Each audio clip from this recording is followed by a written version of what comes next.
Coming up on Broncos Weekend, Steve Atwater and Orlando Franklin shared their thoughts on Coach Hackett's approach to the preseason. We'll tell you which position battles you should keep a close eye on tomorrow when the Broncos host the Vikings. And with the final roster cut coming up this Tuesday, what should be the mindset of these guys heading into their final audition? Broncos Weekend starts right now.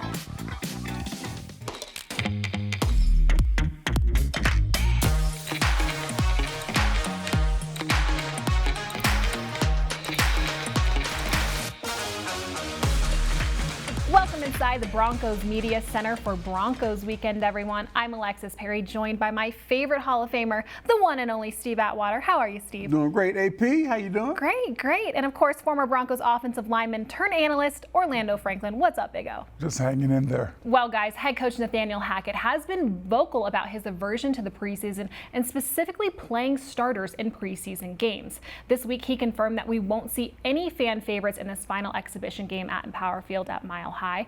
But guys, from the former player perspective, what are some of the pros and cons to this approach?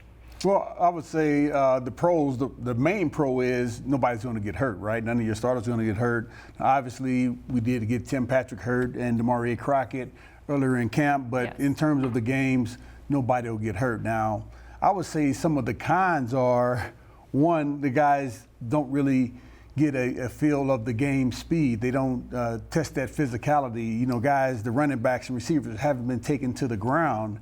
And, you know, I think you got to get used to that before you go into a game. But when you put it all together, though, I think that the lack of injuries is a bigger part of it, and it weighs heavier, and that's more important. A big con for me is I don't know how you were, Steve, but I wanted to feel it a little bit. I wanted to get out there and, like you said, I wanted that game speed. I wanted to get after it. I wanted to try to pancake somebody. I'm not doing that against my teammates. I wanted to work on my cut blocking a little bit.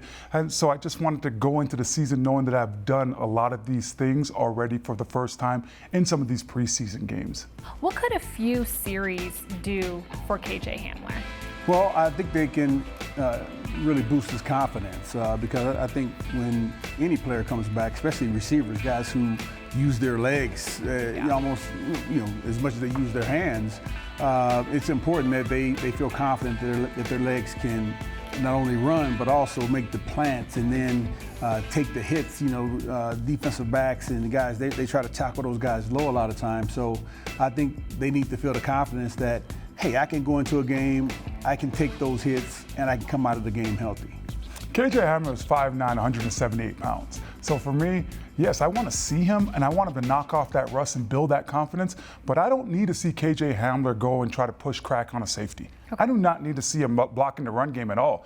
Heck, it's preseason. The Minnesota Vikings have no idea what you're doing as an offense. So put him out there just on passing plays. Let's get him those reps, let's get him those routes, and let's get him feeling comfortable and see how that knee and hip responds the next day to make sure that he has that confidence going into the season. I think that's a good thing that you just pointed out. It's not just his knee, it's also his hip. He's coming off of two pretty significant injuries. I think also just him going out there, taking the top off, I completely agree with you. Send him on a go route and let's just see that speed on display. Yeah, he had mentioned in a press conference the other day that, when he came down, he was a little bit unsure about, how he was going to feel about that. So I think him doing that in a game will help big time. Yeah, for sure. I was a little surprised that he said that. Were you surprised that he said that he was a little nervous? Not at all. You come back from an injury, you're thinking about it. It's hard to try to get through that mental block, and especially when you have a knee and a hip. A lot of guys have to have surgery on one thing, and you could test that out and you could get after it. You're working with the trainers. But when you have that knee and hip now, there's only so much you could do in practice. And when you get prepared for a practice, unlike a game, practice, it's controlled reps, and you're going to run a play and then you get 40 seconds or even longer, or there might be even a rotation. In a game now, KJ Hamler's going to run a play, and if you try to get in that hurry-up offense at the end of a half, hey, it's right back to the line of scrimmage. You got to go again and run a play because we're trying to score or something like that. So really getting them out there in football situations that are unscripted, I think would be the best thing for a young player like KJ Hamler. Is there a starter that you guys wish that you could see that you think would really benefit from some reps this preseason? And then on the flip side of that, is there any guy that you're just like, I'm good, I have seen enough? Well, some guys that we haven't seen any of. I would say some of the guys on the offensive line, Dalton Reisner, also Lloyd Cushenberry. Those guys, we know they're going to be starters. We know that they can play, but last year I don't think they played as well as they could play. And I know they're in a new system, and supposedly this system fits them well. But I like to see them in action against other guys. Seeing if they're finishing blocks and doing all the things that we think that they can do. Yeah, prove it, right? Well, I thought I was supposed to be the offensive line guy, but clearly Steve's over here taking it away from me. But I'll go in a different direction. I want to see these running backs. This is a new system. You're running this wide zone system. It's one gap at a time. It's reading this thing and being patient, and then all of a sudden, okay, you're going to burst and try to get across the line of scrimmage. So to see a guy like Melvin Gordon and Javonte Williams would be huge for me, because I know that this offense, it's all about the run game, and then the pass game stuff comes next. Chris Trapasso from CBS Sports, he actually ranked Javonte Williams top 6 for him in terms of running backs heading into this season. I know this wasn't on the rundown, but do you guys agree with that? He's a top 6 running back in the league? I would say so, and I think a lot of that is going to depend on how often he's, given the ball. I think when he has the ball in his hands, he can do amazing things with it. He's a great receiver. He's a great blocker. He can do all of those things. And the thing is, Melvin Gordon, he can do the same thing. Both of them are really good. So it'll be interesting to see how those carries kind of count out at the end of the season. I'd imagine it's going to be similar to the way it was last year, because we have 2 very talented guys in that running back room. Yes, yes, and yes. I got tired of watching Javonte Williams run through the Miami Hurricanes defense, because I went to the University of Miami. So I'm tired of seeing that highlight. I'm looking forward to him making many, many new highlights this year, so we could just forget about him running through all 11 of my Miami Hurricanes when he was at North Carolina. All right, guys, great stuff. Still to come here on Broncos Weekend, which position battles you'll want to watch when the Broncos and Vikings go head-to-head tomorrow night. Don't go anywhere. Welcome back to Broncos Weekend. Alexis Perry here alongside my good friends Steve Atwater and Orlando Franklin. For the first time this preseason, quarterback Brett Rypien will get the start over Josh Johnson against the Vikings on Saturday. Head coach Nathaniel Hackett, he had high praise for Rip, who came into a tough situation in Buffalo and still made plays. But guys, what are some of the ways that you want to see Rip elevate his game, especially going with the twos? Rypien needs to keep on ripping. To be honest with you, just last week when he got in the game, that's when it got exciting. That's when we started seeing the ball disperse to receivers, tight ends, running backs out of the backfield. We started to see those explosive plays. So he needs to continue to push the ball down the field and continue to be accurate, because these DBs, that's the quickest way for a guy to make a roster, right? Yeah. Go create a turnover. So Rypien needs to be able to take control of the ball and not create any turnover, so he has to handle that football each and every time, but continue to disperse it to all these wide receivers, all the tight ends, and the more explosive plays that he could have, the better opportunity he's going to have to make this football team. I hate to talk about just stats, but going into a quarterback battle, being your last preseason game, going with the twos, having that opportunity, you got to worry about your own stats if you're Brett Rypien. Yeah, I would say at the top of the list is being an accurate passer. I remember talking to Champ Bailey, and he said that's what differentiated quarterbacks in his mind and guys that he played against was how accurate was the quarterback. Right. Guys who were a little bit off, he intercepted a lot of their passes, batted passes and everything. Secondly, I would say just having great control of the offense, understanding the different situations, and also just having the command of the huddle and having that his offensive players, his offensive teammates respect him. When they look in the huddle, they see him, they believe that he can drive them down the field and score points. Josh Johnson and Brett Rypien, I think they bring in really different skill sets. What are those skill sets? Well, I would say for Josh Johnson, he throws a great deep ball. He also is pretty mobile in the pocket there. Brett Rypien, I would say he has a great grasp and knowledge of this offense, and he throws a good ball. Not necessarily a great deep ball, as great a deep ball as Josh Johnson, but a really good intermediate ball, short passes. And I think both of these quarterbacks can move the ball down the field with them. So really, it's just going to be a matter of, hey, what do the coaches see in these guys? Which guy do they have the most confidence in could lead us in case Russell Wilson goes down? Josh Johnson just brings that veteran leadership, in my opinion. He's been in a lot of different organizations. He's had to learn different offenses. So for him, he knows exactly how a team is going to try to play him. So that's the most important thing. He's played a lot of football. But what I noticed immediately once training camp started was Josh Johnson was like an identical clone of Russell Wilson, because he understands that being the backup quarterback, you have to operate in the system how that starter's going to, because when you go in, you can't change it up for the other 10 guys that are out there on the field. So I would say Josh Johnson has that upper hand where he understands on how to be a good quality backup, and that's mimicking what that starter does, because when you do get that opportunity and you have to go out there and play football, man, it can't go haywire. And now all of a sudden everything is different for the other 10 guys, because you'll struggle because of that. Wait a minute, you say a clone of Russell Wilson? Yeah, like he was sitting out there, it was always like it was rolling to the right, it was the let's ride, you know how to talk, we're talking about let Russ cook. Yeah. Hey, I was seeing Josh Johnson cook a little bit out there, so I was impressed with it. You know, you mentioned the wide receivers room, like Coach Hackett said this week. Once you think one guy is going to start to separate himself, another guy steps up. So hypothetically, there's 6 spots on this roster like there have been. You have Cortland, Jerry, KJ. I'm going to call Montreal, Washington a lock. So you have 2 spots available. Who would you guys bet on filling those spots? For me, it's got to be my guy, Jalen Virgil. Just the speed that he possesses. And we know Russ wants to throw the ball deep. We've been missing that here in Bronco country. The way Jalen Virgil is able to stack these cornerbacks, it has been very impressive. And then it's got to be Brandon Johnson, because you talk about a guy that, you know, took OTAs, separated himself, but then took a training camp and each and every day just went out there and worked his butt off and showed this coaching staff that he could be as consistent as he has been. It's got to be those 2 young guys, but I'm torn because I start looking at Tyree Cleveland, I start looking at Kendall Hinton, and I'm like, how do we keep all of these guys? Yeah. Hall of Famer, keeping the Hall of Famer, Kendall Hinton, maybe? Yeah, well, I think so. I think Kendall Hinton is going to be one of the final, if they go with 7 receivers. You say 7 or 6? 6. I think they're going to go with 6.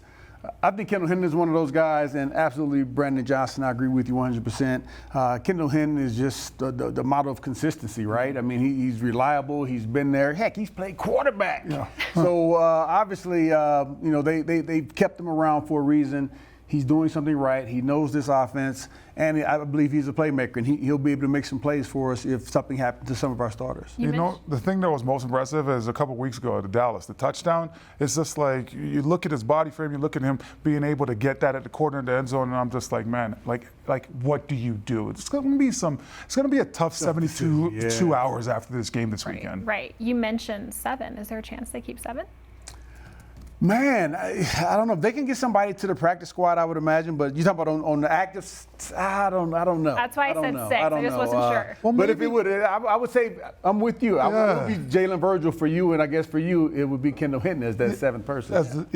I think maybe there might be an opportunity, and the way you're doing that is saying, hey, Montreal, Washington, you're going to be, you know, primarily the punt returner, the kickoff returner. But that's the thing about Jalen Virgil. What we saw this past week against Buffalo is, hey, he could kick return as well. So maybe that's how you get him, because you got 2 guys that could be very explosive in special teams. Okay, let's move on to the offensive line. Obviously, Billy Turner, his return to the field has been a slow one. So you have Calvin Anderson and Cam Fleming.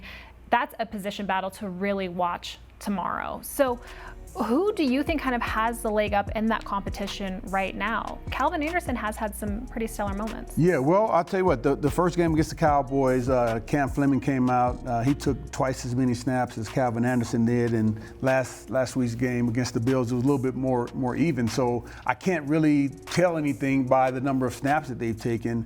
I know coming out against the Cowboys, Calvin, he looked very strong, looked like he was doing a great job. And then Cam Fleming came in and did a great job as well. So it's going to be interesting to see, you know, who understands this offense, who do the coaches have confidence in to be able to fill that void. And, you know, we don't know what's going to happen when Billy Turner gets back. He's back practicing now. Will he jump right to the top of that depth chart right there at that right tackle position? Yeah, so for me, I think that Billy Turner is going to be your starter if healthy, right? And then when I start looking at Cam Fleming and I start looking at Calvin Anderson, man, both of these guys have worked their butts off throughout this whole offseason. And it's a really, really, you know, crappy situation when you look at it, because both these guys could still play at a high level in the National Football League. But me, I gotta go with Calvin Anderson. 26 years old. You get him out there, get him some reps this year. You have an opportunity to fill the right tackle position that has been a big gaping hole for the last 9 years since I left the Broncos. So for me, I want to see Calvin Anderson, cement himself and go and take over that right tackle position. But Cam Franklin has showed that he's not backing down either. So you said even if Billy Turner is healthy, Calvin Anderson? I want Calvin Anderson. All right, I want him. All right. I look at Billy Turner, you may be here for a year, you might get another year, but if Calvin Anderson could get this year and use it for reps, man, the Broncos could sell that right tackle position for the next half a decade. Right. Are there any other key position battles that might be flying under the radar right now a little bit, maybe even on the defensive side of the ball that we haven't touched on? Yeah, all the twos, the defensive line, all the threes, the defensive line. Those guys need to step up. Last week against Buffalo was not good enough. Yeah. I anticipate George Payton and all his guys scouring the waiver wire when it's all said and done, looking to make some additions in all the rooms in the defense, on the defensive side of the ball, to be honest with you. But those linemen specifically, they got to find a way to do a better job and show that they're a better conditioned team and a lot more mentally tough than what we saw last week. But yeah, I think there's a lot more battles on that defensive line than we really talk about on a day-to-day basis. Yeah, I agree. And we really haven't seen our starters, the interior defensive line. Well, we haven't seen starters on either side of the ball, really. Right. But especially that interior defensive line, we haven't seen them. And so we imagine, there's going to be some battles there. I like what I see in Matt hitting them, Henningsen. That's your guy, he is too. I like that. I like Henningsen. Also, Inyoma Wazarike. I think these guys have a nice start. Now, will they be starting? No, they won't be starting this year, but I think they will contribute at some point throughout this year. Yeah, definitely. D-tackle position, you know how that thing goes, Steve, and those mosh pits, and then you got to play in. Did you guys like that as offensive linemen because you guys would play most of the game if you're healthy, but then they're rotating defensive linemen? It is the worst thing in the world. When you go on a long drive, all of a sudden you're on play 8, you're in the huddle, we call the play, ready, break. You turn around, it's a whole new defensive line. It's like, are you kidding me? Yes. This makes no sense. I hate that. Yeah. I hate that they're allowed to do that. They should not be allowed to do that in the National Football League. All right, so maybe we should talk to somebody about the rules, right? Okay, I'm sure we can change that for you. Well, coming up on the other side of the break, with just 4 days until the 53-man roster is set, Steve and Orlando will share some insight into the mentality of these players right now. Don't go anywhere. Thanks for sticking with us for this final segment of Broncos Weekend, everyone. Before we get into the final 53-man roster and what we can expect over the next few days, first, I just want to get a temp check with you guys after that loss to the Bills. Do you guys think there's anything that we should be really concerned about right now, or what are you chalking that loss up to then? I'm a little concerned about the depth of this football team, because Buffalo went with their ones. We didn't play our starters. But when I went out there and watched the twos and watched the threes, I looked at some guys that I thought were a little tired as the game went along. So just looking at the depth of this roster, and that's at all positions. I think the only 2 positions on this football team right now that I feel really confident, really good about the depth is the wide receiver room and the quarterback position. Every other position, and I know we got 2 really good running backs in Melvin Gordon and Javonte. Oh, whoa. Hey, first of all, Javonte's going to probably rush for 1,200 yards this year. I don't know how I just spaced that out. But just looking at the depth, that's something that I'm really worried. And I think that this team needs to continue to try to get guys in here. Watch that waiver wire. Watch if there's some surprise cuts from other teams. Because if we could get, a guy to come in and play 20, 25% of the snaps all season, that's going to help out. Yeah, well, I think that once we get past this year and we see how it turns out, and if we have the same situation next year, we'll kind of know how it's going to turn out. But this is first year in Coach Hackett's system. Everybody's wondering what it's going to be like. Guess what? The ones didn't play. The starters didn't play. We're 0-0. We haven't. These games do not count. I also feel like the guys were thinking quite a bit out there on the field. They weren't 100% sure of what they had to do. Can they flip the light switch? I hope so. Hope so. But again, most of these guys, they won't be out there on the field. And if they're on the field, they'll be on the field with the ones. And so I think that'll be a little bit uplifting. So I'm hoping that this works because I think when you're doing this type of practice where, in preseason where the starters aren't playing much, the practices are a little bit easier. It works for some players. Some players it doesn't work. Some players need to have that physicality. But again, it's first time in this system. I think it's been shown that this works. With the Rams last year, with a lot of different teams. So I got a little bit of pushback though for you, Steve, because you talk about the Rams, and the Rams went and got a veteran quarterback in Stafford, right? And then you saw, Aaron Donald's out there, right? And they have these veteran guys, Robert Woods, and Robert Woods also ultimately ends up tearing that ACL. And so the Rams had to go and trade for Von Miller. They had to bring in Odell Beckham Jr. With the Broncos right now, you got Russell Wilson. Yes, he is a veteran quarterback. He understands how teams are going to play, but this is his first year as a Bronco, right? And then everybody else on this football team is kind of some young, homegrown talent that we've assembled. So when I look at like a team like the Rams, you got veteran leadership all over the place, where with the Broncos, I think that's what we're lacking. We're lacking those guys that are just going to step up and say, hey, you know what, put it on my back. I'm going to go out there and get this thing done. Yeah, but I think that Coach Hackett's main reason for doing it is make sure we're going into the regular season healthy. I'm not sure that his main thing is, all right, we want to be at 100% at week one. I think he realizes there may be a few games before we get up to where we're at full capacity. And maybe a few games before they're callous, though, as well, right? I agree with that. So my prediction, if I had to go into my little crystal ball, is that we're going to win a little ugly in September. And that's fine. And exactly. We're perfectly fine with that because the last 6 years just have not been good enough. So winning ugly, as long as a W, you know how it is in Bronco country, right? Everybody's happy on Monday. You get up, there's a little pep in your step, you're walking into work, you're letting everybody know that, hey, my team won. Unfortunately, early in the season, our schedule is a little bit forgiving. It's a little easier than it is in the back portion of it. There's going to be 27 guys that will not be out there in September. At least not here with the Denver Broncos. They will be cut. So what do you think these bubble guys are feeling right now heading into this final exhibition game on Saturday? Anxiety. Right. Stress. Stress, anxiety. These guys are just thinking, playing in the National Football League is a dream come true for everybody that ever makes it to this level. And when you're on that roster and you're trying to play GM in your head, you're trying to figure it all out, it gets a little stressful. But this weekend, what I would encourage guys to do is, I know that football is the ultimate team sport, but this weekend it's about you. This might be your last opportunity that you ever play the game of football. So you got to be a stat watcher. You got to work. If you're a guy like Brett Rippon, you got to focus more on, making sure that each and every time you're taking care of the football, but you're creating completions, right? It doesn't matter if you're going deep each and every time. You got to stay on the field and you got to be consistent. So these guys are definitely stressed and they have that anxiety going. And I would say that the guys too, this is, like I said, a very stressful situation, going to be the last cut.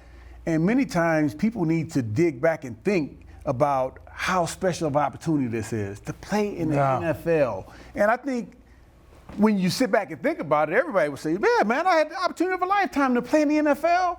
But then when you're in the moment, sometimes you take it for granted and you don't do all the things. You don't study the guys, study your opponents the way you need to. You don't practice as hard as you need to. And then when it's all over, you have regrets. Please, please, please don't have regrets. Give it everything you have. Everyone knows what it looks like to play hard. And that's what I want to see more than anything. Guys going out there, just leaving it on the field. Even if you make a mistake full speed. Effort requires no talent.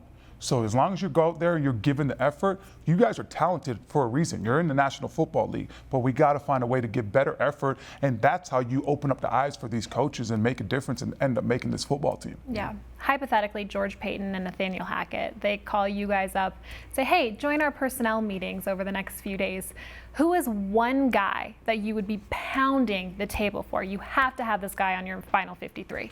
Well, a lot of people may be surprised about this, may not be, but Essang Bassi, he's a slot cornerback. He hasn't made a ton of plays. He's made a lot of tackles, but he hasn't had a lot of pass breakups and interceptions this preseason. But he's a guy who, when you watch him play, he's a scrappy guy. Wow. He's going to go. He's going to stick his head in there. He's going to make tough tackles. He's always going to be around the receiver that he's covering. He's a guy that I want on my football team. I love it. I absolutely love it. So for me, it's a little bit different. It's not even necessarily like a guy that I want on the football team because I truly believe that my guy is going to make this football team, but it's a guy that I want to start. And that's even if Billy Turner is healthy. I could not care less about that situation because I want Calvin Anderson out there. I want him getting the reps. I want him, building up the calluses, and him being only 26 years old, having as much athletic ability as he has. He's a better left tackle in my opinion, but right now that's not you don't have an opportunity right there. You have an opportunity to play right tackle. So for me, it would be Calvin Anderson because the right tackle position, we've seen how many different quarterbacks have been here for the Broncos since Peyton Manning walked out the door. Well, how about there's been 17 different right tackles that have started for the Broncos since I left that position in 2013 after the 13th season. Oh man, why'd you leave? Why did I leave? I had a kick inside. I had to do it for the team, right? But I want to see Calvin Anderson solidify that position and say, this is my job, because I truly believe that helps the Broncos moving forward. Do you think it may be much tougher for him because he has played left, and I think that's where he played most of his games at left tackle. Yeah. Is it more difficult for him playing that right side? No, absolutely. Everything changes, right? As far as, what foot you're kicking off of, your power foot, what hand you're using. That was the big thing. So my first 3 years here for the Denver Broncos, I played right tackle. My last year, I had to kick into the left guard position, and it wasn't anything to do with my feet that was bothering me or there was the hold up. It was my hands. Now, which hand do I strike with? Which hand do I throw out there first? Because when I'm at the right tackle position, I'm throwing my right hand. I'm more right-handed dominant. I'm out there. I'm getting it. When I go to move the left guard, it's that left hand. It doesn't have as much power. I'm not as much confident in it. So it could be something that simple, that where you think it's simple, but for players, it turns out it's actually a little hard. Wow. Well, I think it's safe to say that we are going to have a ton to talk about this time next week. Absolutely. Yeah, it's going to be a blast. Looking forward for this game tomorrow, of course. Well, that is all the time we have for Broncos Weekend. If you're going to the game tomorrow, be sure to get there early for Broncos Pregame Live with me and Steve. And if you can't make it out, be sure to tune into Channel 20 early as our very own Orlando Franklin will be on the pregame show before the game. For Steve Atwater, Orlando Franklin, and our entire Broncos broadcast team, thank you so much for watching. We will see you same time, same place next week.